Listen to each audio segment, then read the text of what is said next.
Anong kinakain ng tao ang pwede rin kainin ng aso? Go. Kanin. Fill in the blank. Isang kutsarang blank.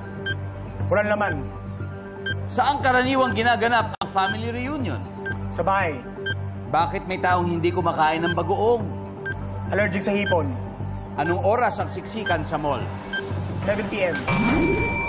Let's go, Biggie. Tignan natin kung ilan ang nakuha mo. Anong kinakain ng tao na pwede rin kainin ng aso? Sabi mo, kanin. Ang sabi ng survey ay... Yes. Very good, very good. Fill in the blank. Isang kutsarang blank. Sabi mo, isang kutsarang walang laman. Tama, sir. Tama ka pala, pare ko.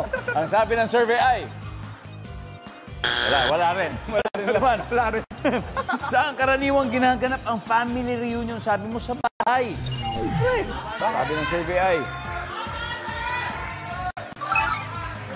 Wow! Bakit may mga taong hindi kumakain ng bagoong? Kasi allergic sa hipon.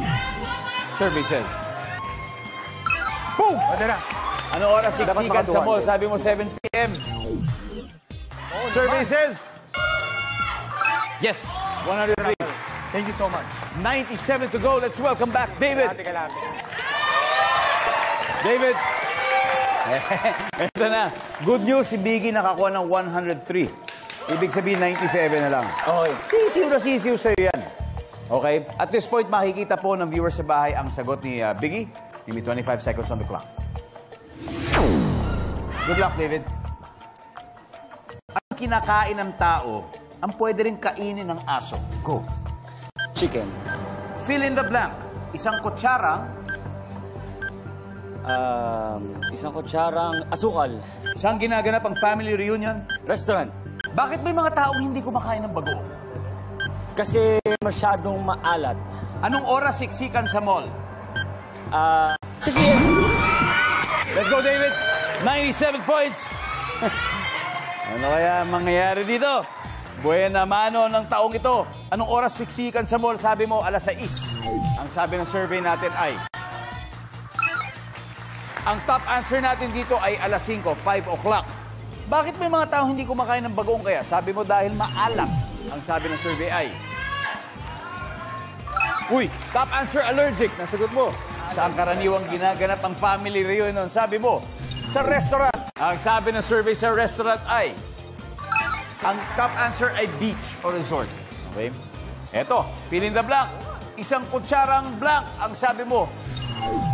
Sabi ni Biggie, walang laman. Pero ikaw, may lamang asukal. Nandiyan kaya ang asukal?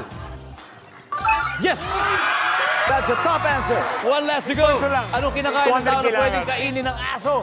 Sabi mo, chicken. Ang top answer dito ay kanin. Nasagot mo. Yun ang top answer dito. Pero, ang sagot mo ay manok. 8 points pa hinahanap natin. Nandiyan kaya ang 8 points na hinahanap natin sa loob man ng manok.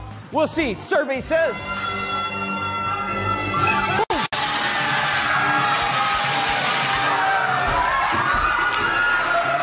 Congratulations, Team David.